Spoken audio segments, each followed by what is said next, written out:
Hello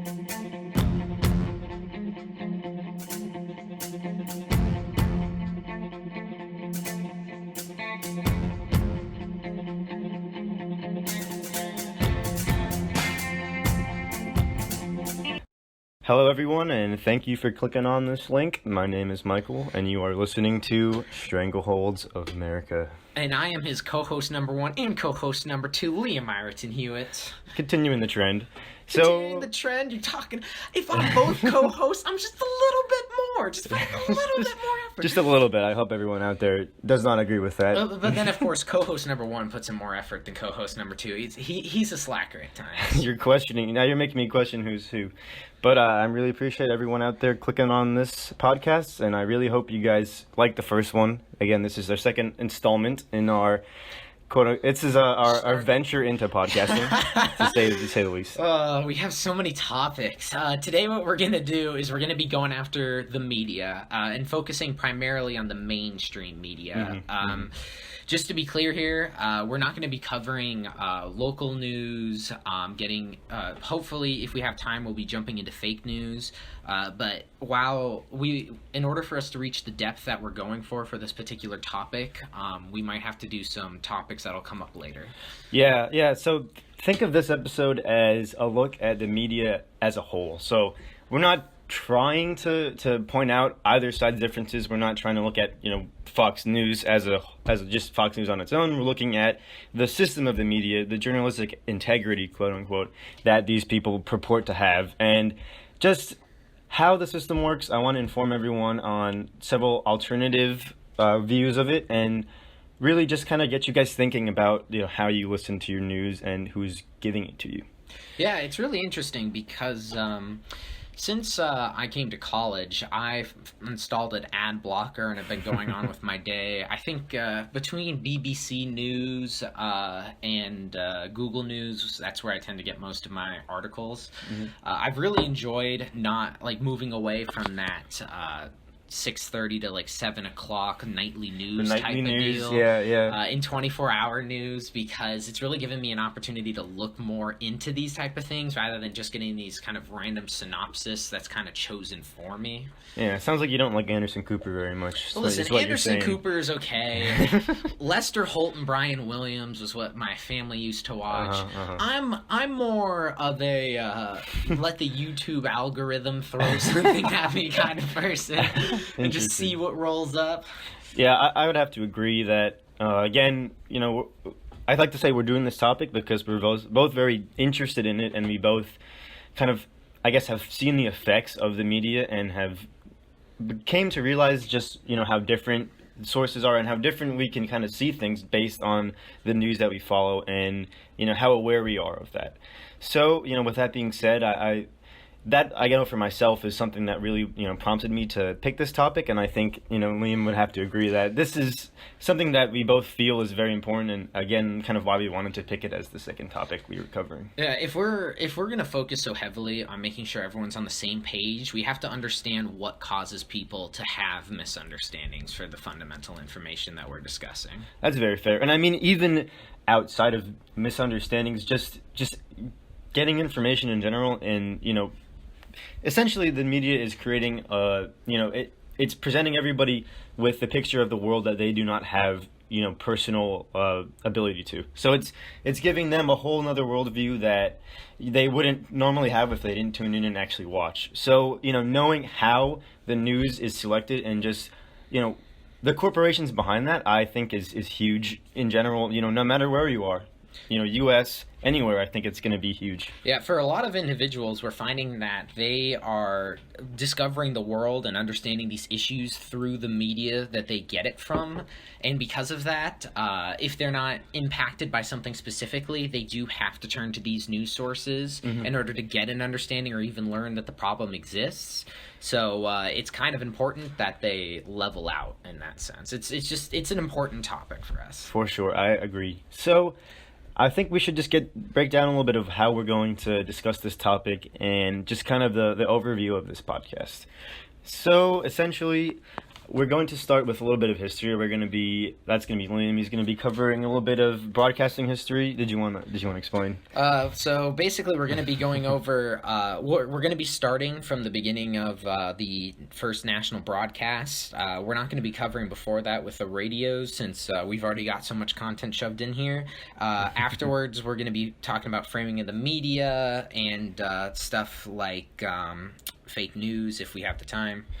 Yeah, and then, so specifically for my section, I really wanted to look at something called the propaganda model, which I just want to explain a little bit later. I don't want to get too in-depth right now, but essentially what that is it takes a look at the mainstream media and the media elite and how exactly they shape the content they create and just the makeup of that content. Like, how do they decide what is where, and just, it gives a very good and I think fair understanding of how the media can change and interpret different, things. So how the media is using their subconscious biases to turn us against each other. It's madness.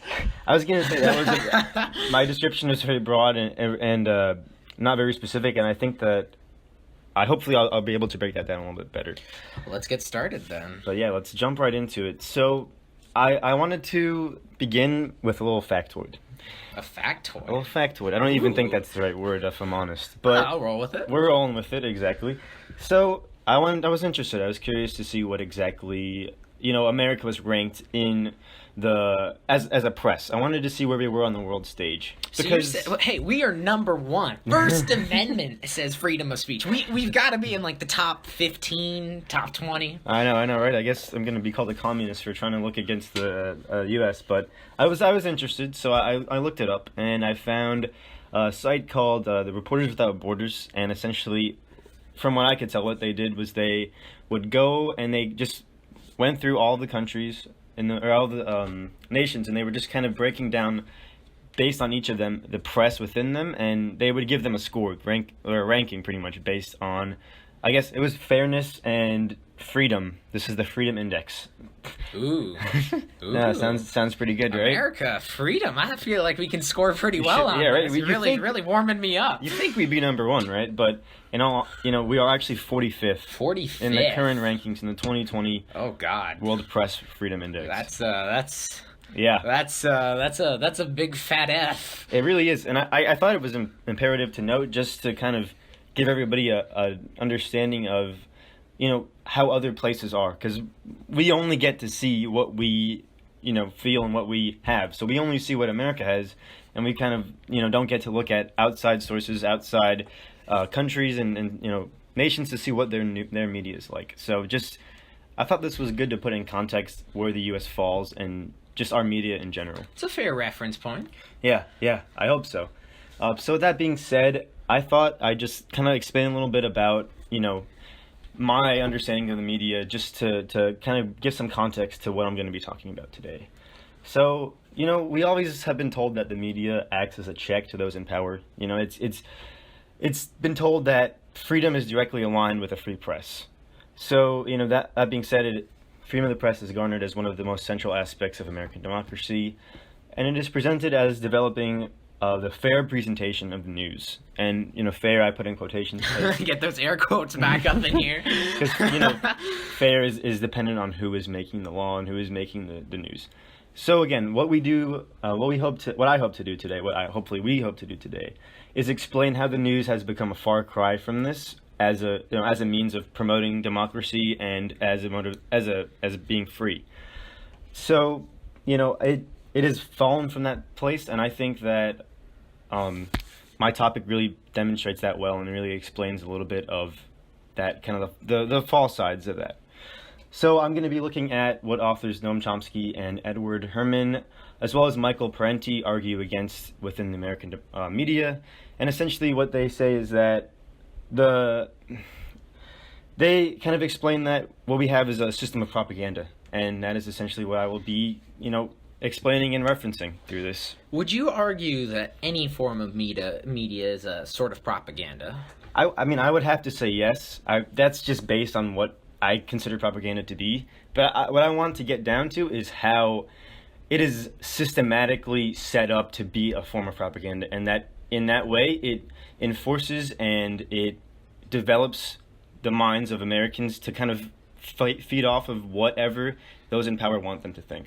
Now you're just giving me ideas for a war episode, but I don't know. We'll keep it positive for the moment. So, initially, when we first were. Sorry, I'm just getting a little emotional You're so here. excited.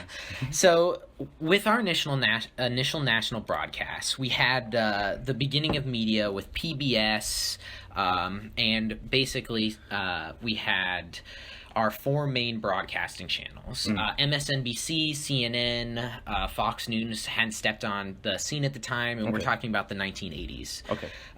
You're thinking the main four channels, the ones that you always get on your TV no matter what. So the idea at the time was that Congress would give these networks access to these taxpayer-owned airwaves as long as they provided an hour of news every night, because in America we need to have a well-informed democracy. That's the idea. Hopefully. But they never really added a limit to how much money they could make off of that, or stopped advertising. And this may be foreshadowing something, but we're not there yet. Mm-hmm. So these the four original news networks basically competed for their 1 hour slot to get the story most correct and try to make it as concise and understandable, because they weren't really competing with each other for ratings so heavily. Yeah. Because they all were talking about the same information and they could refine it. Interesting. Okay. But what ended up happening here is that these advertising companies stepped in. They would have it where it's like sponsored by Camel, if you guys remember those cigarette brands from back then. And they would basically fight for more viewers slowly so that they can get more money from these advertisers. And so as this is growing, these news networks start to specialize a bit, a little bit more very liberal, slightly, right? A little bit At more first. conservative, but still like the same base. You're right, essentially. It wasn't really until cable news came in that we really saw the polarization begin, because then you could go like way conservative or way liberal without having to worry about the consequences so much. And that cable news really feeds into what's called the FCC fairness doctrine. So originally what they wanted to do with these news networks is have it where the broadcasts have to devote some of their time, their airtime, to discussing controversial matters of public interest, and they have to give contrasting views. So that didn't necessarily mean they had to be the exact same amount of time, or that they had to have like super opposing views, but it was that they had to have viewpoints on both sides given like some time to like kind of like a rebuttal, like a. Is that what you mean? Like one side would be presented one way, and then they'd have to have somebody, just for fairness of, this is the other side and this is what they say. Yeah. In a way, you'd say? It's really actually fed into our modern media more heavily than you'd realize, because in every news segment you see, they'll have pundits for both sides. Yeah. Even though sometimes it really doesn't deserve pundits from both sides. Looking at you, global warming. yeah, that is, I knew that was one big thing. And that's one of the kind of hairy spots I'd say that the media has, is they've tried to develop these laws and to keep the kind of fairness, quote unquote, in that, but they're very limiting. Pundits to make these arguments. It's meaningless. All it is to for this fairness doctrine. They don't actually mean to do that. They wouldn't have to. They wouldn't do that if they didn't have to. Is what I'm saying. In the spirit of that doctrine, it was actually destroyed by the Supreme Court in 1984 because of cable news, because there were more channels available than just those four, which so they were able to go out. Meant there was more views so that you could see both sides. Okay. What's really important is there's the equal time rule. This rule technically originated with the radio in what's called the Radio Act of 1927, but it was then built upon later in the Communications Act of 1934, and you don't have to remember too much of that. But basically what it's saying is that the FCC was worried these stations could manipulate the outcomes of elections and like general American discourse by excluding candidates for like presidential runs and That makes sense. and really like pushing out others. Just pushing one side, essentially. Yeah, so what they've done is they set up this rule so that if you were to spend time on one candidate, you need to spend time on the other. Okay. There's a few exceptions to this, like for example, if it's a documentary, if it's a bona fide news interview, scheduled newscast, or an on-the-spot news, it does not apply. But in general, if you're going to give time to one candidate, you have to give time to the other. That's fair.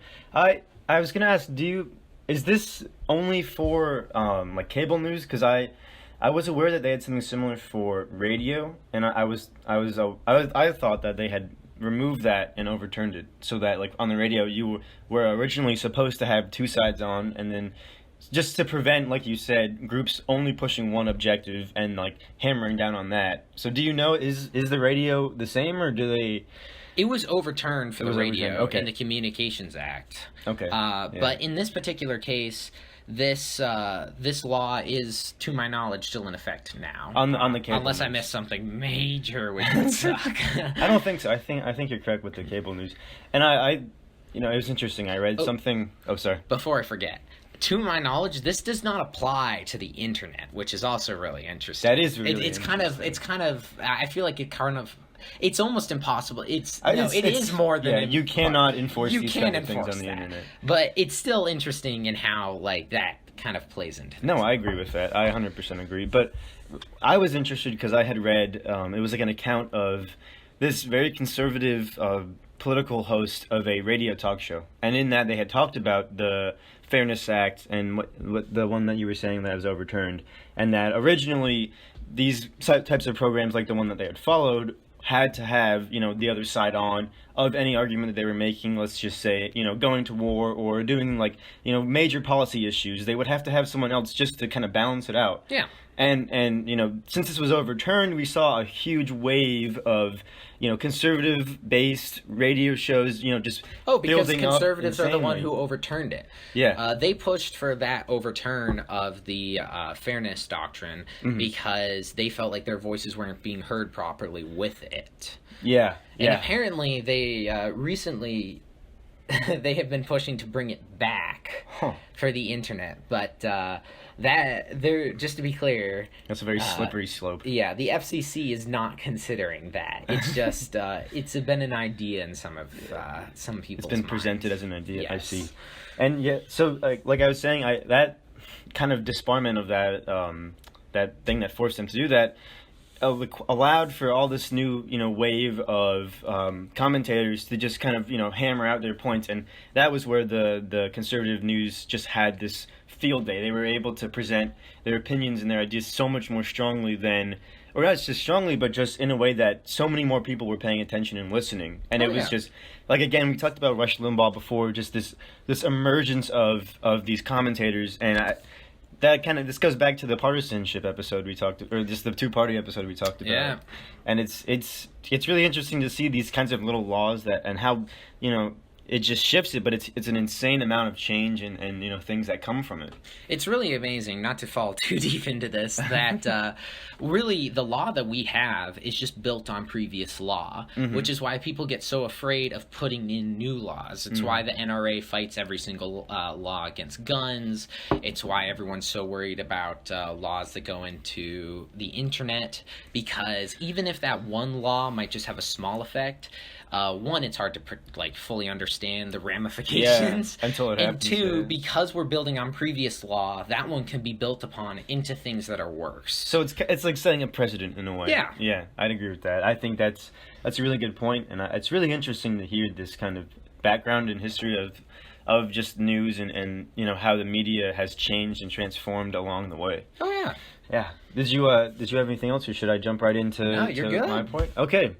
So going back to my topic, and so essentially what my topic is a look at what is called by Noam Chomsky and Edward Herman in their book Manufacturing Consent as the propaganda model. Ooh. So it takes a look at the mainstream media here in America, and it hopes to break down how exactly the system is created and just the parts of it that a lot of people don't see, kind of like the behind the scenes or the just things that a lot of people don't think about. As what I would call it. So you would say it's like the shadow part of the corporation. I would definitely say that. I definitely agree with that terminology. But that is your words, not mine. Just want everybody to know. So before I jump right into it, well, let me just give a very quick overview. So it's known as the 5 filters of the media that are part of this propaganda model. And so I'm just going to go through each of them very quickly just to give an understanding of what they are, and then I will go more in depth afterwards. So we have the ownership class, or the ownership filter. So essentially, that is just the idea that the news corporations are businesses, and they're supposed to be run that way. So that's very quick. I'm just going to present that part. The next one is the role of advertising. So what exactly does advertising play? Who are advertisers in the scheme of news, and what impact does that have? The next one is the media elite. So we look at just who's picking the news, what groups control it, and what can we do? Who are these people? Essentially, is what I'm getting at, and what questions do they ask themselves? The fourth part was flack, and flack is a little bit touchier. It's a little bit hard to explain, but it is kind of a way of keeping the system in balance. It is a way of pointing out issues that they have in the system and keeping media in line, essentially. And then I'll get into that a little bit. And then we have the common enemy, which is a very central point of the news, and that is something that they can point to and they can show as kind of like a deflection. In all things considered, it is something that they can say, this is the boogeyman, this is who you should be afraid of. If I remember correctly, terrorists are both the strongest and the weakest people to ever have lived, in the sense that they are the greatest threat, but they are also the easiest to crush for the United States, which is such amazing ways to frame and reference these. They're real chameleons, I'd say. But so those are the 5 filters of media, and I'm going to be going into each in depth. I just wanted to present each of them to you, individually, and now I'm going to be going back and I'll talk talk a little bit about ownership. But before I do, I just want to say that these views are my own, but they have a heavy emphasis from the again, like I said, Manufacturing Consent by Noam Chomsky and Herman, and then also looking at Michael Parenti and his work as well. So I just wanted to, provide my sources. Fair. So when you're talking ownership, you mean stuff like how Amazon owns the Washington Post. I would yeah, exactly. It is essentially what I mean by ownership is the breakdown of the fact that these media companies are just businesses. Mm-hmm. That they're not made to their focus is gaining money. That is what the bottom line in the capitalist society. That is the end of the goal. They just want to make money. A corporation is built to make money. Yes. So every day, all day. You have to look at these media corporations as doing just that. So this goes back to what I was saying, where we are told that these news outlets are bastions of freedom, or they are the free press, and in some ways that is true, but in other ways that is very questioned based on the fact that, again, they are just part of a system where they're made to make money. So they operate as a business. They have a vested interest in maintaining their power and wealth. Does that make sense? That makes sense. It's almost reminding me of Fox News with Murdoch, who owns it. Mm-hmm. And how he's actually an immigrant himself, moved from, I believe it was Cuba. Uh-huh. And so it's very amazing to me that even though he's an immigrant, we have Fox News kind of stoking some xenophobia with some of its shows. And even though he himself has stood against it a few times, the corporation is still working towards that because of the profit. Yeah. I mean, and it's really hard to fault one person. Again, like I'm saying, we can't come after just one group, just Fox News, because you look at CNN, you look at MSNBC. I'm gonna rip into MSNBC soon. I'm glad to hear. I'm so excited. I'm glad to hear it. But you look at each of these groups of individually, and you see that they're all following the same model. They are just making profit. So, we really can't fault them 100%. But I just want to make this as a point, because that is really kind of the main idea. That is the central point to how we get to this model. So, this is kind of the foundations for it all. So, continuing on, we go on to the second filter of media, and that would be advertising. So, think to yourself while you're watching the news, you're not really paying too much for that. All of the journalistic effort they have to do, all of the editing, all of the production quality, everything Are you behind the scenes. talking about those graphics packages? The They CNN pay graphics? so much money for those things. They get the ooh. The CNN graphics, didn't you like those? If I can't have a 3D bomber showing me my weather, it's just not worth watching the news. No, I think the best was when they did it was the Malaysia Airlines, the flight that was missing, and they had so many, like they had countless recreations of the plane. They showed graphics of it taking off. They showed just an exuberant amount of like production quality on showing people how planes like actually just function. These 3D programmers are making 3D modelers are making so much money. It's insane. But okay, back to what I was saying about advertising. At the end of the day, the consumers aren't the ones, like the audience aren't the ones paying the bills of the news corporations. That would be the advertisers. If I may, really fast, with the onset of the internet, I'd argue that we've created an almost expectation for free news. Oh yeah. In the sense that when we Google something and we see it's paywalled, normally I just try to Google the unpaywalled version, see if someone copy pasted it. The expectation to not pay has just kind of gotten ingrained in us. I would even extend it beyond not paying, but like you use ad blocker and you go on a site and it says, you have to turn off ad blocker to view the site. How many of us would just kind of, nope out of there and not even turn it off? Or there's ways to get around it, as I know, but like, it's just, insane to think that, like you said, the president, these are setting, and how we are just kind of, accepting that the news should be free, and that's, we don't think otherwise. We don't think of where the rest of the money is coming from, or at least I know I never did. I know that in particular really hurts local news, but that's for something a little later. So again, like I said, at the end of the day, we are not the consumers of the news. We are the audience is not the ones who are paying for the news to be done. In that regard, the advertisers are actually purchasing the product, which is you, the audience. So with that being said, what does that mean? How do the advertisers actually change anything and impact the media, you may be asking? And to that, I would tell you that, and this is a direct quote from Manufacturing Consent, I just want to get that clear. So advertisers acquire de facto licensing authority. So essentially they're able to, be able to choose who they want to support, and that was huge. This is talking back when for newspapers, essentially. So they were able to pick and choose which groups they thought would be most economically viable for them to essentially provide their dividend back. They were paying for these ads to be placed in the newspapers, and then they went to the newspapers that they felt were the ones who would give them the most return on their investment. That's fair. It's a business, and that's fair. But what that did was kind of create like a back end to censorship for a lot of newspapers, and that was censorship based on the advertisers.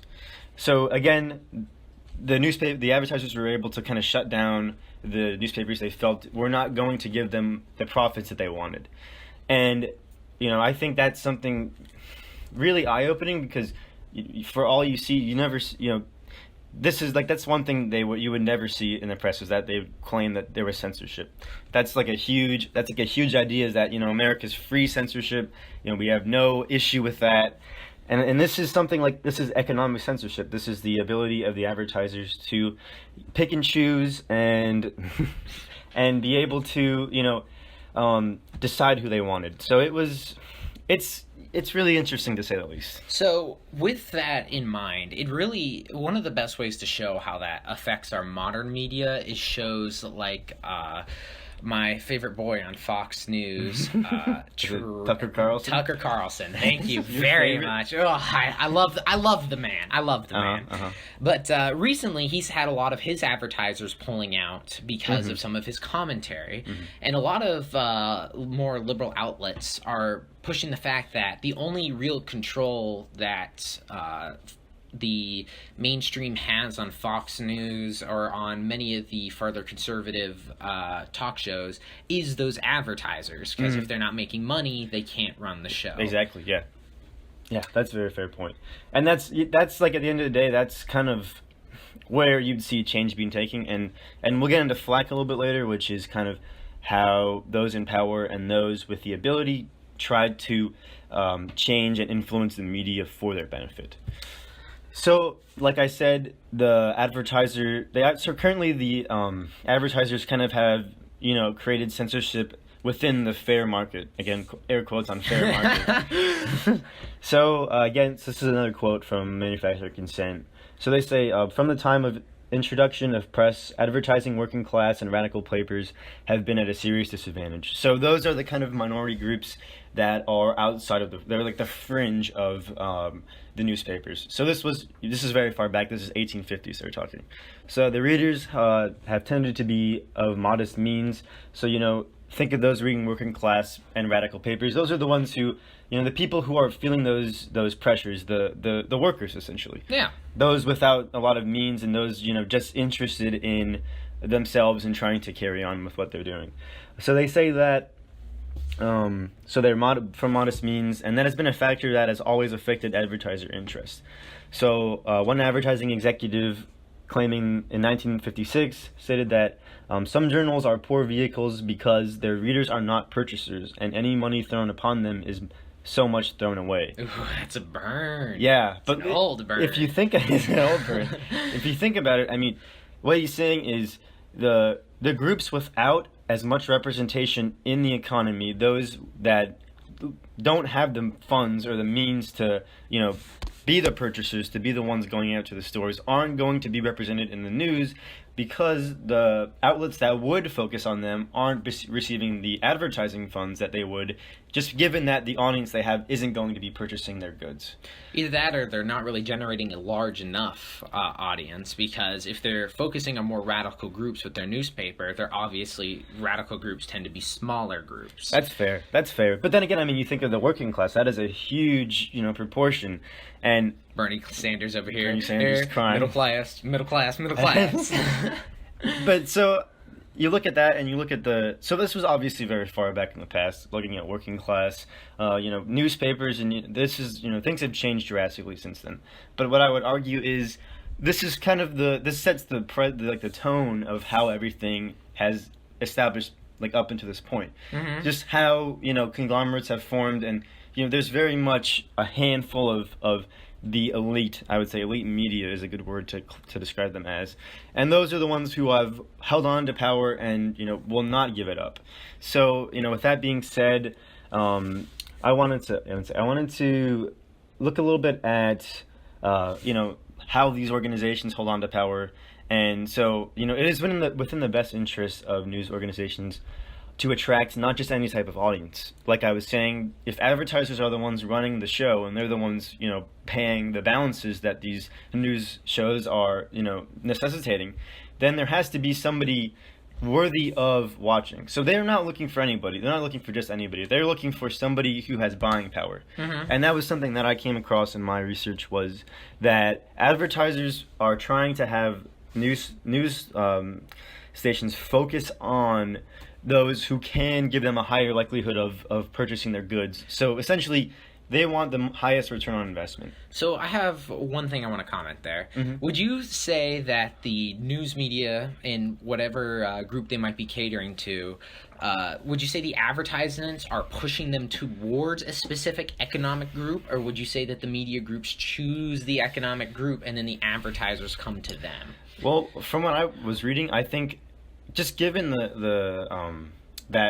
the news outlets have to go based on what the advertisers tell them, it was that the advertisers would say, we need somebody within this range. We need people who are willing to pay this much or have this much, material income they can spend. Mm-hmm. So I think it is largely the work of the advertisers to say, hey, we are interested in those who can, afford this quality or this, price range. And then the media is the ones taking that and trying to develop like a segment, pretty much, of a market that they can then target their news to.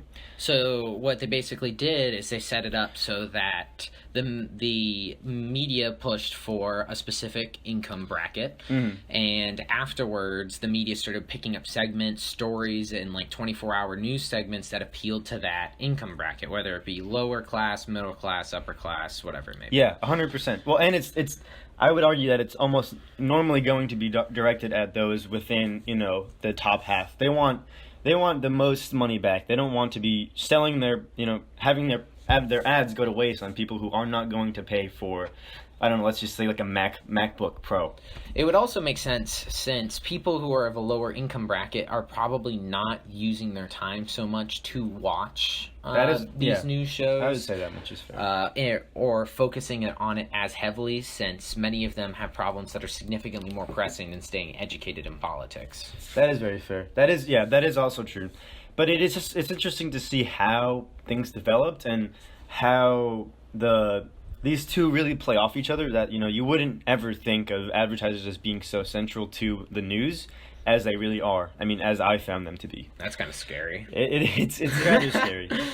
So another like little tidbit there. This is a quote from, again, Manufacturing Consent, is that advertisers are also interested in programs which produce a buying mood within viewers.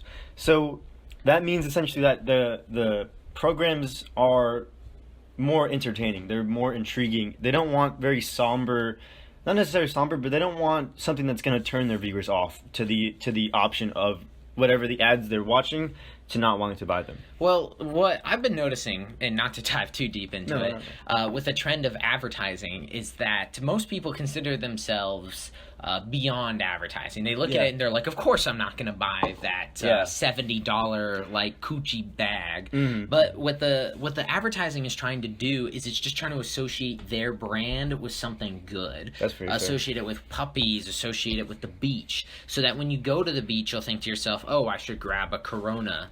Or, hey, now that I'm at the movie theaters, I definitely need to grab a popcorn, or, for example, the baseball with Nathan's hot dogs. They're really just building positive associations. Yeah, that's very fair.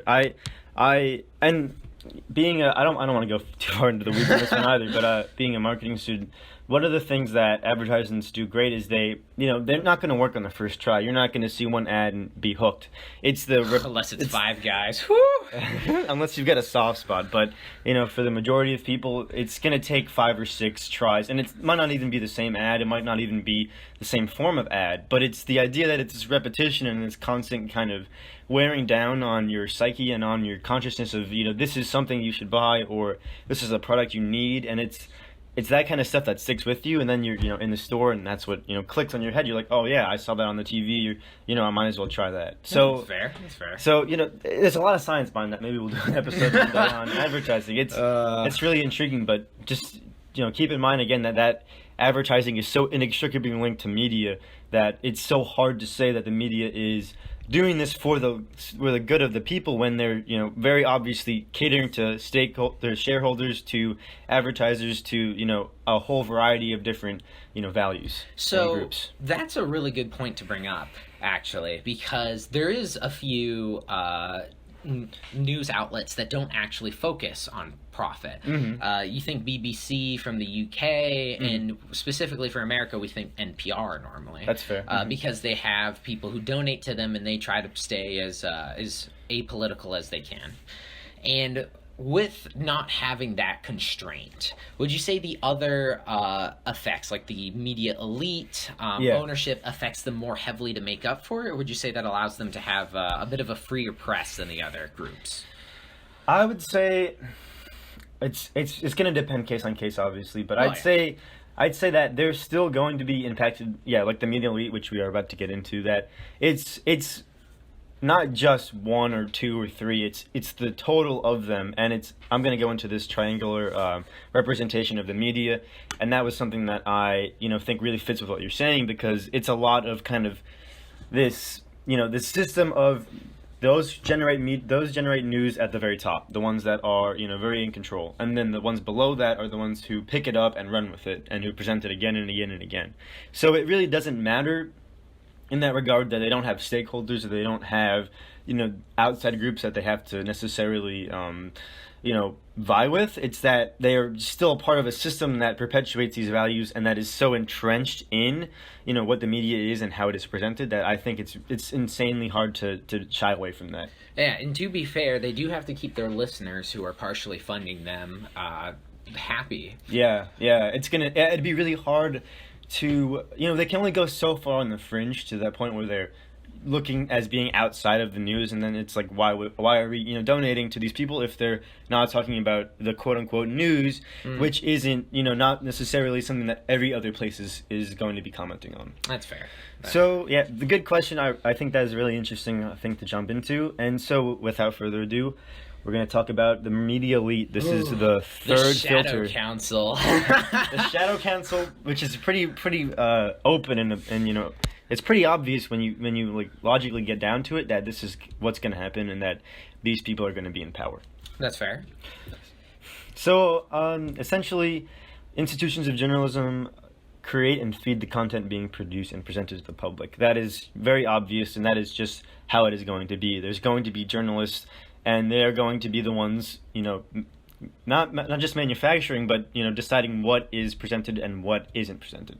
Well, when it comes down to it, a lot of these journalists do have a lot of power in what they feel is important. The feel-good stories that they give out, the specific local stories that they pick up, all of those are just decided by individuals, and because of that, they are basically like deciding the national discourse with very small decisions that slowly build on each other over time.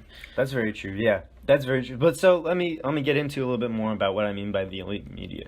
So not just the elite media, but let me just talk a little bit about the institutions of journalism and how exactly they are connected with those in power.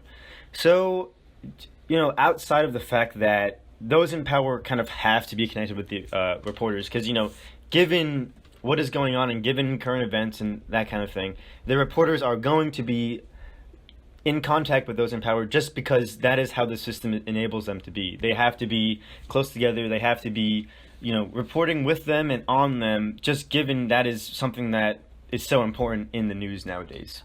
Specifically, to actually highlight your example a little bit, when we look at big protest movements like Black Lives Matter going on right now, no matter your stance or what news you're getting your information from, what you're noticing is that a lot of them are specifically showing the mayor, the police chief, the governor, those people who are in positions of power who continually work with the media, basically giving their stance because they've already done it before. They know how to do a press conference. And they represent these people behind them. Yeah, and the other thing is that if they were to talk to individual protesters, it's sometimes difficult for them to get out a very clear and concise message like police chief might if they prepare. And it's also harder for them to get a clear idea of the protest, because even if we're all protesting under the same label, all protesting for the same general idea, we're all going to have individual deviations that might be slightly different. Yeah, that's very true. That's very true. So yeah, I agree with what you said, and that was a pretty good example. But so again, if you look at how close the media is to those in power, the journalists have to be, just given their job description and what they do, have to be close to those in power. Then that means that they are tasked with reporting on the people in power, and they are supposed to be free. They're supposed to be able to say what they want, and that is something I will kind of question a little bit later. But it is very hard to be critical and be have a careful eye on the people that you are, relying on speaking to and relying on presenting as, a basis of your news, function. That's fair. So, outside of that, just kind of, I wanted to look at a little bit of, how journalists are, presented and, what their job is in the news. From my own research, what I found is that our views of journalists as a whole has kind of decreased from a very, very reputable profession to go into, and not necessarily down to one that's really, really bad, but the overall public opinion has decreased as people have become to think less of individual people and started to focus kind of less on their contributions. Yeah, I 100% agree with that. I think, and I've seen it. I've seen it said that a lot of people kind of perceive the people going into news as being maybe obsessed with themselves, or they want to they want to go in it for the fame. They want to go in it to be in something further and be in the spotlight. And It was just an interesting point I thought to make there. Not all of us can be a Lester Holt or Walter Cronkite. Honestly, Al Roker has got a special place in my heart. He can tell me the news. He can tell me the weather. He can tell me whatever he wants, and I'll listen to the man. And you'll agree, yeah. So to the point William is making, where a lot of people aren't really as connected with the people, presenting their news to them. This is again a quote I found in Manufacturing Consent, stating that reporters operate with the attitude that officials ought to know what their job is. So in particular, like, a news worker will recognize an official's claim to knowledge not merely as a claim, but as a credible, competent piece of knowledge. So this kind of goes back to what you were saying about interviewing the police chiefs or interviewing those in power, the mayor, just outside of, people either locally affected or people actually in the movement. And it's just, they are taught to go to them, they are trained to go to them, because it is considered not just a claim, but knowledge. It is exact. It is, this is an official's account. So how can we question that? How can it be otherwise? It's worrisome because of how easily that can be abused. Oh, yeah. Oh, my God. Because even with having that inherent credibility literally built into a reporter's training, a journalist's training, is kind of scary, because they just report on it without necessarily fact-checking it. Mm-hmm. And because it is normally the first source they'll turn to, or one of the first, it's kind of hard for them to fact-check that. It takes, for example, if police brutality happens, or if they're lying in some way about a situation, it's going to take longer for cell phone footage to float up in the internet, appear everywhere, circulate, be picked up, and then presented, if it even is, let's say. Then for the police chief to throw up a really fast press conference making their argument. Yeah, like a blanket statement to cover things.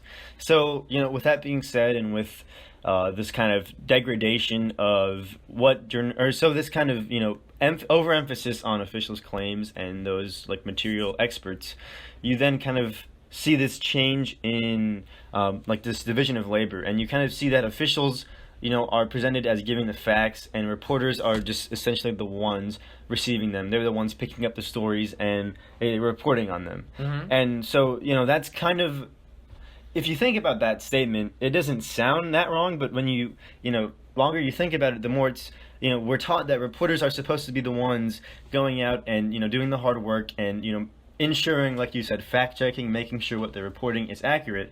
But if they go to these officials, these people who are just, based on their prestige, based on who they are, supposed to be correct, and instead of, like you said, fact-checking or making sure these things are correct, they just assume so. They're themselves, reporters, are becoming less of a staple of making sure that these things are right, and they're just, again, merely getting them. Yeah, what it's really doing is creating a feedback loop that allows governments to really control the narrative around a discussion. Mm-hmm. And that kind of bleeds into how the media is really framing a lot of these things. Oh, yeah. Because individual journalists can basically make the argument for anything. They can argue about whether or not something is right or wrong, because no matter what, we're all going to have our own biases, which isn't inherently wrong. No. But the problem is how these media conglomerates are setting it up and looking at these ideas, how they're dismissing certain ones, how they're deciding, kind of cherry picking. Yeah, how they're kind of editorially deciding what is worth discussing and not worth discussing. Mm-hmm, mm-hmm. And that kind of builds on itself even more, because the media itself has a certain homogeny to it, where they're all looking at the same ideas. So whichever picks it up first kind of sets the tone, and that just really builds on itself. Yeah, that's very true. So, like you said, with your point, you mentioned that a lot of these news conglomerates have the option of picking what is newsworthy. That's kind of one of the unavoidable editorial choices that all journalistic endeavors are going to have to reach. So no matter who you are or where you are, the journalists are going to have to focus on these few questions. And this is just a very, very basic few, but it is something that I thought, these are all really important, and something that just sparks a lot of kind of, thinking and thought about how much choice do these media groups have over our knowledge. So the first one was, what is newsworthy? The second one was which sources to trust, which we really hit on earlier. The next one was the facts being presented. And then there was how often things are being covered. So those are just a very blanket, quick statement. I wanted to go back and touch on them very, just to give a little bit more credence to each of the claims. So the first one being, what is newsworthy? So this is what Liam was talking about, where, like we said, it's kind of this feedback loop where they're able to go to the officials, and officials are able to tell them, these are issues, these are things, and they're claiming it, but it's becoming hard facts, it's becoming knowledge, just based on the fact that these people are repeating it, and that they are, officials, and they're supposed to be the ones with the insight and the knowledge of that information. And news, like politics, is kind of, I find, to be very arbitrary. Something that might be news to you might not be news to someone else, and something that might be political or apolitical to you might be completely the opposite for someone else. They might just might take it as a fact, which makes it kind of difficult for you to even call newsworthy like an idea so much, or a standard. Yeah, that's very true. I would agree with that. It is kind of a standard, and it's something that's going to come up everywhere, but it's still something to keep note of, is that these corporations and these conglomerates are making these conscious decisions to focus on what they want to focus on, and that says a lot about who they are and their agenda and their So again, you look at the advertisers, you look at who is focusing their attention, you look at the conglomerates, you look at the outside companies of the shareholders and everything, and you see really who is focusing the news's attention and is able to kind of shape the tone of what is news, what is newsworthy. We'll have to talk about the big ramifications of that near the Yeah, end. there's huge ramifications. And one of the things I also want to point out, though, is that high-level politicians can also affect it. Whenever you see leaks, whenever you see, different arguments about that, they themselves can throw a lot of fuel in the fire to try to move their political agenda. And one of the biggest things about this is something called the Overton window. I mentioned it once before, but essentially it's what we as Americans consider reasonable ideas, what is accepted in our mainstream discourse. Okay. And in general, the media tends to dismiss social movements and frame them kind of negatively, which can really affect how successful they are, because if something's getting bashed constantly by a 24-hour news network, it's just not going to turn popular good. Opinion. Yeah, it's going to change people's minds. Especially with so many people not being affected by some issues as we grow into more and more fringe civil rights issues, forcing them to get those views from the media. That's very fair. I was gonna say, and one thing that I've noticed, and this is kind of a little bit larger with the internet, is you see these not fringe topics, but just radical, these social movements beginning, and then you'll see them on social media, you see them online for a couple days, and then they kind of die out, and that's the news cycle. And that's the news cycle is just it's there and then it's gone. It's that's how quick the attention span of America and the American news cycle is. Yeah. So what's really interesting here is I wanted to bring up a specific example of this. Okay. Specifically the term unarmed black men. Okay. So when we talk about how the media really frames things, how it discusses these topics, how they word it is also very interesting. Because when you say something simple as unarmed black man, you're making two premises. One, you're basically reinforcing the stereotype that a black man is normally armed by explicitly saying he was unarmed. You're saying the negative, you're saying... you're also basically pointing out the case that it's... So, sorry. No, you're fine. It's basically pushing the idea that they're dangerous. That's the second stereotype this is pushing. And it's used constantly. NPR used it 86 times in the last year without even really realizing it, without a single case of unarmed white men. Yeah. Which is very hilarious in my opinion. That's a big point. And so when we're looking at a lot of these ideas, we kind of see how these stereotypes and just how we word things, how they present the ideas, how they do these headlines can really affect how you see things. Yeah. How even if it's the exact same event, it can be taken from such wildly different perspectives. Like with Obamacare getting passed, you hear universal health care on the way. like very joyous moment from some media outlets where it's like Obama's communist takeover America comes one step On the other closer. side, yeah. And so it's very weird how one event can be twisted in such different ways by the media. Another really quick example would be with Bernie Sanders and the quote-unquote electability idea. How the Washington Post was just releasing hit piece after hit piece on him, where I believe they released one an hour for about 18 hours during the August 2019, right before the where mid-primaries. MSNBC literally just ignored him. They would have entire segments where they talk about who's number one, who's number three, they'd say like number who's two, number four, and they would just scoot over him.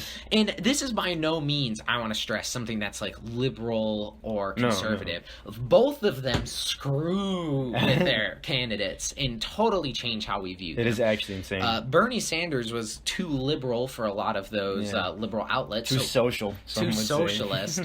That's another thing is how they frame socialism and socialist in the media as well. That was a huge, I think, from even just in 2016, I think the first time when you ran, and they were just, it was this huge, question of just socialism and what that is, and there was just endless questions. It's a very negative term at the time. Yeah, I'd argue it can still be considered a negative term. It's definitely used as an insult, but universal healthcare and stuff like that, because we spoke about it in 2016, has really become a more universally understood and a lot better kind of communicated now.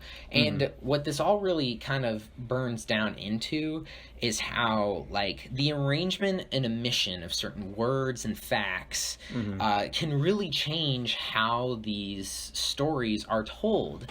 And that kind of changes how people view these ideas. Yeah, but this is going back to what you were saying with the unarmed black man. I mean, that was by no means just NPR. That was, you could hear that anywhere. So it was like, it's this idea that, like you said, you're taking one news source. So this is something actually I completely forgot to mention earlier, but we look at, how these sources are being presented and, who is presenting them. And you see that it's kind of this triangle. So essentially we have the much larger media groups on the top. You have groups like the Wall Street Journal. We have groups like the New York Times. And those are the ones, in a way, setting the precedent. They're the ones saying this is news and this is what is newsworthy.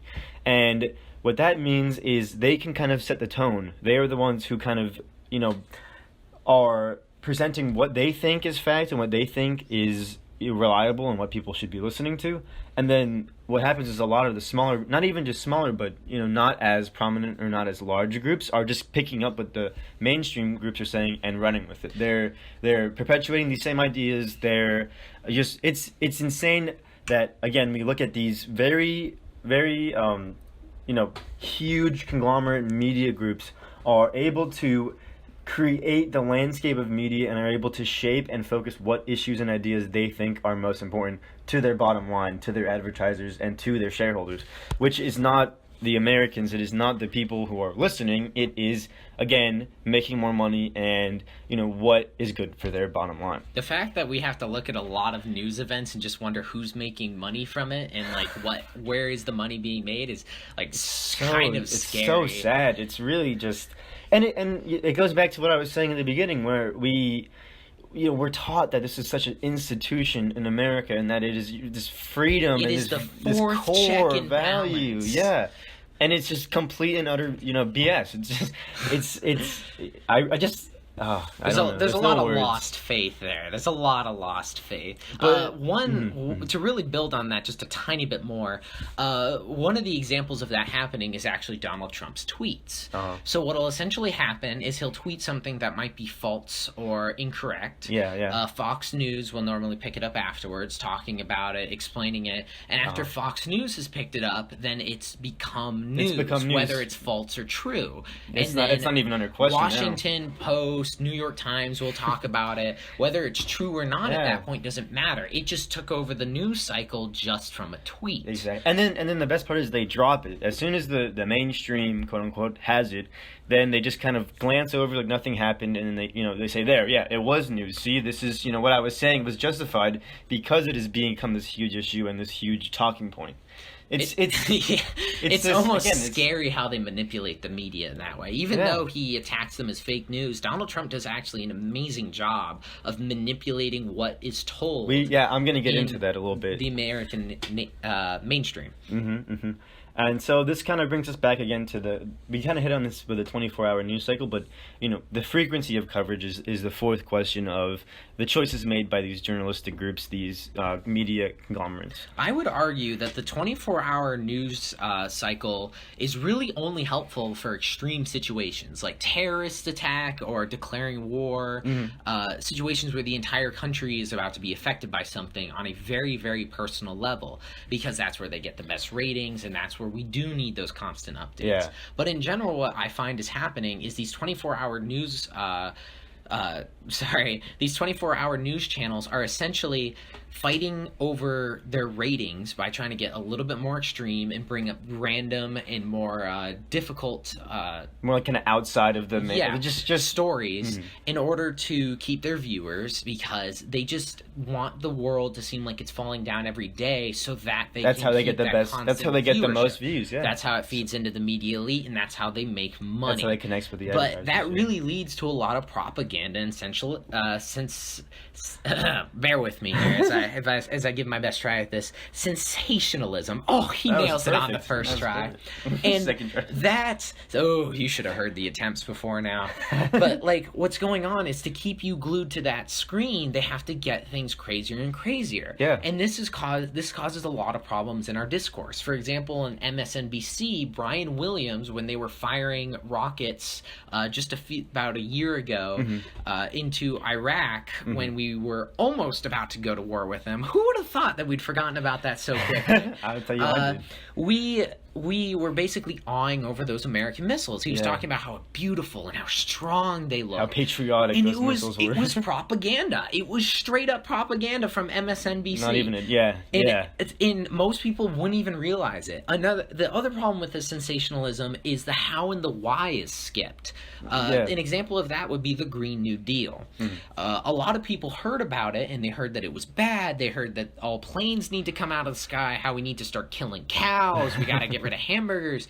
But the problem is that really no news story stopped and explained what it was. They talked about how it was just either black or white. It was good, or it was, it'd help in some points, it would be bad in some points. They never really explained what it was really about, though. They kind of just discussed this is the impacts, this is the ramifications, this is how extreme it could be, when all of those were just partisan talking points. When in reality, the Green New Deal, whether you agree with it or not, was simply just a list of goals with nothing to enforce that AOC, Alexandria Cortez, just to be clear, tried to put out in order to get us moving on climate change. And global warming, same diff. Did you know that global warming was actually made up by a Republican think tank? But whatever. So the thing is that the lack of explanation of the how and why, even on 24-hour news networks, where they have the time, in my opinion, to at least explain it somewhat. 100%. It's kind of disappointing. 100% too. 100% too. Yeah, and that made me think. I was ironically, you think about how we had started off talking about, you gave the history, and you said that each of the four major groups had the hour to give their news, and now we just have how many channels dedicated to presenting news on this 24-hour cycle, where you just go to sleep and it's on talking news, you wake up and they've got a whole new program on for you. It's whole new story, whole new discussion, whole new controversy. It's crazy to think about that was once a thing, and now it's become what it is now, which is just this huge thing. And when something's able to stand up to the news cycle and really stick around, which is what we need to change American politics, just shows how important it is. Again, that goes back to what I was saying with the these social movements, that they really don't have much force behind them if they're in the news one day and the next day they're gone. It's so hard to keep the public informed and to keep people interested when they just feel like one day the riots are on TV, the next day it's nothing. It's just hard to disparage that, and it's really, it's hard to make any meaningful change and mobilize people when that is happening. Yeah, so I agree. That is that's something that's happening. So that was pretty much a good representation of the kind of choices and the media elite and how they are, forming this kind of conversation in this system It's around almost themselves. spooky. Almost. And Hey, then hey, when the Shadow Council eventually reveals itself as Lizardmen, I'll be ready. I will not be ready. I've got my go bag ready to go. The prepper books prepared me well. Oh god. Well, all right. With that being said, this is the fourth aspect of the fourth element, I should say, which is flack. And flack is kind of what we touched on a little bit earlier. It refers to negative responses to a media statement or program. It may take the form of letters, phone calls, petitions, lawsuits, speeches, and bills before Congress, and other modes of complaint, threat, and punitive action. The best example of that is definitely how Rupert Murdoch, the owner of Fox News, was actually airing some hit pieces on Trump when he was trying to get elected. And so what would happen is they'd get massive drops in ratings and viewerships and angry videos, phone Just calls, angry people, yeah. letters, whatever it may be, because they were sending out hit pieces on Trump. And that eventually led to them becoming more of a pro-Trump channel because of the lashback from their viewers. That's insane. I did not know about that. Yeah, this is a huge part of how the system is set up, and in my opinion, the flack is really what ties the system together and what institutionalizes these huge groups to keep power. So some examples of flack, just so you guys kind of understand, and this is not so much like grassroots, like everyday people. This is more like those in power. This is more like the politicians, the advertisers, which I'll get into. But think of it as being how people can control media and what it says about them or how they want it to shape people's worldview. So just some examples. These are kind of direct examples of flack. So you have just literally the White House contacting reporters. So that is something that happens probably very often, and you see it a lot now. This is probably it's actually decreased a lot since Donald Trump stopped doing White House press briefings for a long time until about COVID-19. He's actually was talking about canceling the ones over COVID-19 due to lack of ratings, which was concerning. It's almost like he's too caught into it. He knows too much about what the system needs to thrive. But anyways, regardless of that, that is one example of flack, just literal direct connection between reporters and the White House. The next one we could say is an offset of the government, which is FCC, to talking to televised networks and asking for documents used in putting together a program.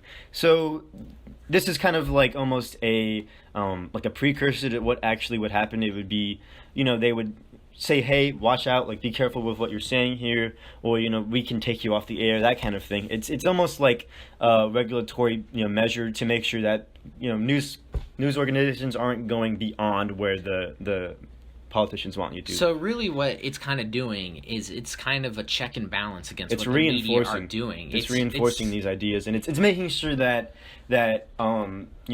if somehow news was able to escape outside of the mainstream, outside of the what they want you to see, then they can kind of very easily just quash it, and they can kind of easily remove that from the spectrum. What's been really interesting about flack and that idea of what they want you to see is how we have a lot of growing smaller news networks, a lot of them located on YouTube, us including one of them, where what they're doing is they're really trying to push narratives that are different from that mainstream. And my hope is that those will grow more, not necessarily to benefit ourselves, but because for the system as a whole. The more people we have, the more opinions that are present, the more the more lack ideas. of control from these politicians yeah. trying to control like some random 5-year-old just spouting his views. Just making sure that the people who are not being heard are getting a voice. In a way, is a big part of it. Though that does have the ramifications of people who we would preferably like to keep more suppressed getting that voice. Yeah, but I mean, it's a hairy thing, and I don't want to get too into the weeds on that again. Free speech can be a topic of itself. That really could. But so I think the best way to explain flack would be to look at Donald Trump. So So think of this is a quote from the Manufacturing Consent. I just wanted to hit really quick. It says that the producers of flack add to one another's strength and reinforce the command of political authority in its news management activities. The government is a major producer of flack, regularly assailing, threatening, and correcting the media, trying to contain any deviations from the established line. And that is something you very obviously see with Donald Trump. No other president has been so outrageous and so anti-media, which Just recently, he was trying to take down Twitter. yeah, that's another video I think. Oh man! But that being said, it's really kind of interesting to see, what I really don't know. Donald Trump he's playing the game. Is he playing it that way that a lot of other organizations are, a lot of, media outlets would be doing, or advertisers would be like pulling support or that kind of thing? No, but he's still we're gaming the system, I'd say. What he's based on doing that. is what he's essentially done is he's built an internal loop. Where Yeah. what he's doing is he's trying to make the American people come to him for news. Mm-hmm. He's constantly dishing out insults to news channels, trying to threaten the ones that disagree with him, call them fake news. Fake news itself having lost a lot of its meaning because Yeah. of how it's been used on both sides. Yeah, it really has.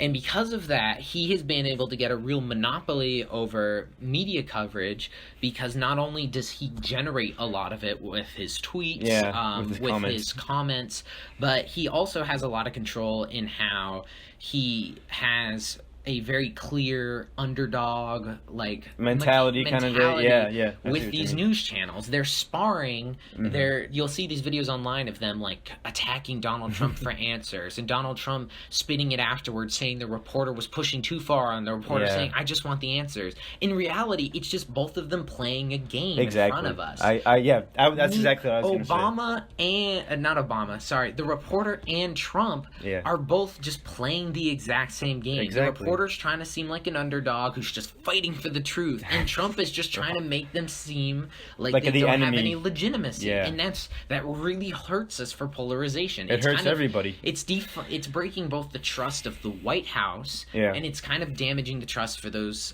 news reporters. But It the is. thing is that it's doing it for different people, and that's what worries me more than anything. I agree. Because I people agree. who follow Trump see a damage in our media, which means they're less likely to trust it, and people who are following that reporter will see a damage in the White House and stop trusting it. And because that trust is broken on both sides, it becomes even harder to communicate about these things. That's 100%. You couldn't have said it better. I couldn't have said it better myself, should I say? I definitely agree. That's exactly the point I was going to make, is that, I think the media is just as, if not more at fault for everything that has been going on with Donald Trump. And you see everybody questioning, is the media going too far? Are they perpetuating these lies and these just outrageous statements? And I'd say, yeah, of course they are. And I think that is within their interest. That's what gets them ratings. The people who are pissed off on CNN are watching the same press briefing that you were describing would be like guffawing and pissed off and screaming at their screens at how dumb the orange man is, a big orange man bad. And then with the Fox News side, all the pundits there are just sailing the reporter and saying, how the hell does he think he can get away with saying that kind of stuff to the That's president? the president of the United States. We need to respect him. So it's like, it just further polarizes us, further pushes us apart, and it just... And the It's thing all is bad. both of them are making money from it. That's the worst part. The ratings are going up. Everybody's happy besides us. The only people who are losing from this are the American people. Even no matter which side you believe in, they 100%. are making money off of us, man. 100%. And that's...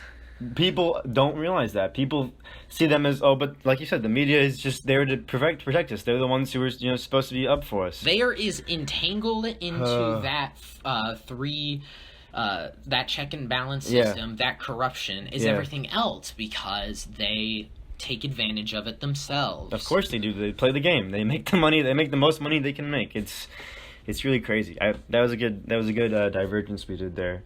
So yeah, that's essentially a little bit about flack and how it is able to shape the conversation and again, keep those in power, maintaining power, and the elites to be, speaking out against media that they don't like to be presented.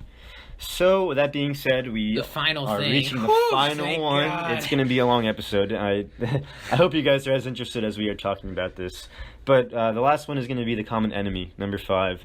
And that is the big boogeyman, the bad guy in the closet, the enemies across the borders, the enemies across the seas. Who exactly are we afraid of today? So for this one, for the common enemy, what we really are trying to get at here is the outsider. To be clear, the common enemy changes constantly. Oh, it does. Terrorist is a broad term that's applied to whoever people want, and I swear we will cover it sometime soon. We promise you. But right now, it's Mexicans and It's, Muslims, immigrants. that are immigrants. Those Three that tend to be the most hated upon. Donald Trump starting his first ever campaign speech with talking about Mexican rapists. And what they're really doing is they're pushing this idea of a powerful other that we need to fear and that we need to deal with. But at the same time, in order to stay strong, for these authoritarian leaders, they need to seem strong and they need to seem powerful enough to crush them. So really, how they're setting that up, where it is both the most dangerous thing and the least dangerous thing, is that they touched on way before. It's amazing. It's amazing. It's like 3D chess is what they're doing right there. They're playing 4D chess. It's like 4D chess. What am I saying? It's really, we're going to cover that 100%. But yeah, like Liam was saying, there's things like communism, terrorists, immigrants are all examples of the boogeyman, the common enemy.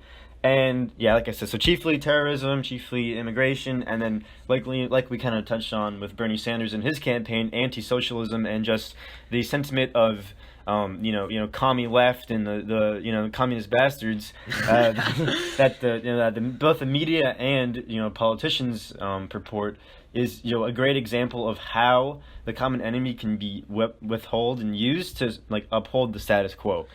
It also does a really good job of making a target people can gather against.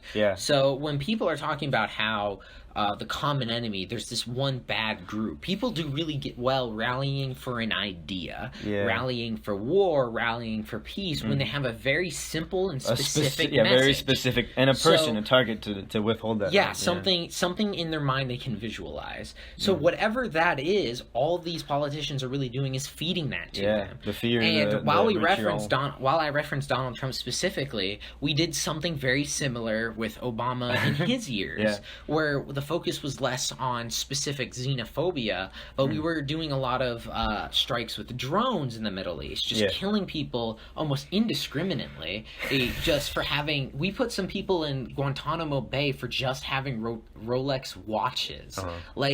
It's not necessarily about a political party that does this. It's about how the media itself is using it to gather ideas and get it's very easy to put an enemy in someone's head because you can not only visualize that, but you can gather around it. A real tribalistic behavior is a very good point. of us human beings. Yeah, there's plenty of examples in the media of that going on and that kind of thing happening. And I think even what we talked about, where it's the two sides now of, with Donald Trump attacking the media and the media attacking Donald Trump, that's even become the enemy in itself. Is the media for some is an enemy, and then Donald Trump, the White House, the presidency is the enemy in its own self. To really put a pin in it, it's basically both sides are making a straw man of the other and then just burning it down. And then burning it down, and with no consequences, they're getting all of the benefit, and nothing changes. It's all the same. They only see the most extreme things from the other side. They see this crazy idea and they're like, they can't be normal people, and then they just create this image and just gather around the idea of destroying it, which is just terrible. That's very good points. And another thing, like Liam said, so outside of what Liam said with building people together and targeting and turning against others, what the common enemy really does, in my opinion, and what my research was that it really deflects. And that it deflects from, grievances, it deflects from anger, it deflects from actual change. And it, like I said, it, again, is there to uphold the status quo. It is there to make sure that those in power stay there, that nothing, meaningful changes, and that people are, content with being pissed off at whatever country, is on the menu today. So, to take a very, very quick snapshot, an example of that, I just kind of came up with a hypothetical of, I can give a literal. Well, but I like this one. So shoot. It gives you a view of a just a working class person, somebody who doesn't know any better really. Like you said, people who just watch the news because they, not because they want to, but just to stay informed and are, they don't have anywhere else to turn. Yeah. So let's just imagine this guy sitting on the couch, just got a 6-pack next to him. He's gotta be Blue Moon. We can say he's watching hashtag not sponsored. Not yet. And he's let's just say he's watching Fox News, whatever it may be, any station really. But so let's just say he gets fired that day. He comes home, he's pissed off, he's got his 6-pack, he's watching TV. Gotcha. He wants to relax a little bit, and then he sees all of these attacks on immigration. He sees all these attacks on building the wall, on building the border, on these corporations going outside of of America to build these businesses and just connections that further alienate American workers and take away the jobs of people within the country. Yeah. Let's just say. So he sees this. He just got laid off. He's pissed off. Factory worker. What does he do? He connects his firing to that actual happening. He connects that. Oh shit, the immigrants are taking my job. Oh my god, I'm pissed off, and that's the enemy. He doesn't think about anything else. He doesn't think about his boss. He doesn't think about the manager that literally fired him. So it's really good at scapegoating. It's really good at straw manning, like you said, and just tearing down what change could happen, and making sure that we are always chasing something new that is never going to be caught. Yeah, that boogeyman is really, really hard to catch. It's the nature of the boogeyman. It's exactly like a unicorn as well. But I'm telling you, there was a unicorn on the roof. The city should play for my repairs. And yeah, that is a pretty good example, I think, of the common enemy, and how exactly it can turn to deflecting. It can turn to vilifying things and pitting people against each other. So with that being said, that was all I had really for that section. Did you have anything to include? I do have one closing thought here. Uh-huh. Really, the media itself is a necessary evil. I want to specifically point out. That's a good point. We need to be informed. We need to understand what's going on, or else we can't make decisions. And getting your news from somewhere and understanding its bias, and trying to actively work against that is a step to a solution. Yeah. You can try to read from multiple sources to try to figure out things and move around this bias. You can try to focus more on the literal facts and statistics, but the thing is that takes more time, which is why it's harder for people. Yeah. So it does. It's more effort. Oh yeah, it's a lot more effort. So there really is a solution for this, and that's mostly in the hands of advertisers. Yeah. And it's in us as not giving them ratings if we disagree or feel like a news channel as a whole has gone off the rails. Mm-hmm. And it's really just about us focusing and making our voices heard, that we want certain things understood and heard. Because when it comes down to it, the media does have to respond to stories we make. Yeah, that's the idea, at least. That's the hope. That was a really good point to kind of conclude it all. And yeah, I don't want to sound too pessimistic or like there's no hope, we can't really do anything. But I really wanted to end on what does it all mean? How can we take these things and this propaganda model and really not subvert it, because it's hard to do that, but just to kind of be aware. Yeah, not to escape, but just to have a better understanding and be able to be aware of it, essentially. So like I said, the first step is understanding. Now that we all have a little more conceptualization of the system we are in, we can be more aware of the game at play. So we can understand where these media outlets are coming from, how they're developing these sources, how they're creating this narrative, and what does that mean for us? What is the bottom line? How does it affect us? And what can we do to not just play around that, but just be aware that that is happening. Even if everyone just walks away from this, just every time they're opening up a news article, maybe saying, why was it worded like this? Why did they try to set it up this way? That's a step towards what we're looking for here. Yeah. Being a little bit more critical of the information you're reading, not necessarily because it's good or bad, but because it's forcing everyone to think about it. That's very true. Yeah, I think this episode is very fitting for our sign-off, and as really stresses the importance of individualized thinking. So I just want everyone to hear our discussion and conversation, to form their own understanding, and not to be afraid to question the world that we are called to live in. And before we fully sign off here, we are more than aware of native advertising and fake news. And what with our focus here on the mainstream media, we were really looking to try to get everyone an understanding of what goes on there rather than focusing too heavily on some of the information. That's a topic in That's and another of day. itself. That's another day. Yeah. But anyways. That and syndicated media. That is, we just, hopefully you guys understand that this is just kind of a very, very broad, brief overview of our thoughts on this topic, and not at all representative of the whole, or not at all representative of even like parts. We just wanted to present this as an idea and just a conversation to just inform some people. So and there's a little bit of recommended reading and viewing this week. Yes, we do. What is that? We've got a new little segment here in the second episode that I thought I'd throw in, because I really love when I get really interested in a topic and something I'm listening to, especially on a podcast, and I want to know where else I can go to find more information on it. So myself particularly, just given my connection with the subject matter, I really wanted to present some of my reading and where you guys can kind of go if you're interested in this topic and you want to inform yourself more, or you're just looking to watch a good movie. So I've got two recommended reading/viewings for today. I have the film Network, which was released in 1976, which is a very satirized, very toned down or very toned up comedy of the news media and how news corporations are milking, in a way, the ratings and the system itself. So it's a great film. If you guys haven't seen it, I highly recommend it. It's on, I really don't know where it's on. You guys can look that up yourself. I wanted to present that as something to watch. The other thing was Manufacturing Consent, which is where I got a lot of the information for my portion of the research for today. And I thought that it was a very eye-opening subject, and this is really the kind of thing that got me to really think about politics in a new light and really want to discuss things more. So, with that being said, that's about it for us today. I hope you guys enjoyed listening. And please, think for yourself.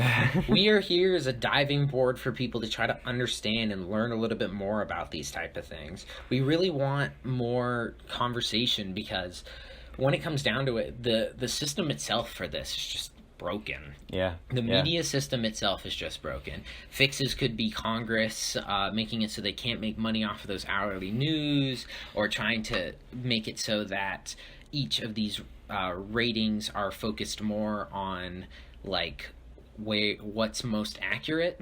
But we'll just have to chat about that. It'll be another day. So thank you for watching. Thank you guys for listening, and Michael's signing out. Listening? Spooky. It's almost as if I'm in the wrong media. All right, Liam, till tomorrow. Till tomorrow.